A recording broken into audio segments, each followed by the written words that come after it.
ఇక్కడ doctor of heart అంటే గుండెకి సంబంధించి చూసేటటువంటి డాక్టర్ని ఏమంటున్నాం మనం ఇంగ్లీష్లో? కార్డియాలజిస్ట్.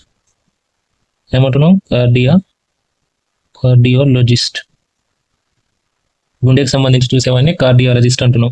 స్కిన్కి సంబంధించి చూసే వాళ్ళని ఏమంటాం? చర్మానికి సంబంధించి డాక్టర్ని చూస్తారు కదా, వాళ్ళని ఏమంటాం అంటే డెర్మటాలజిస్ట్. అదేవిధంగా బొక్కలకు సంబంధించి అని ఇరిగినప్పుడు మనం వాటికి సంబంధించిన డాక్టర్ని ఏమంటాం ఇంగ్లీష్లో?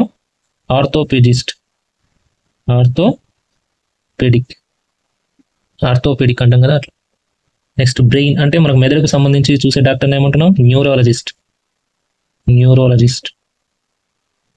అదేవిధంగా చిన్నపిల్లలు చైల్డ్కి సంబంధించి చూసే వాళ్ళని మనం ఏమంటున్నాం ఇంగ్లీష్లో? ఏమంటాం? వాళ్ళ డాక్టర్ పేరుంది పీడియాట్రిషియన్.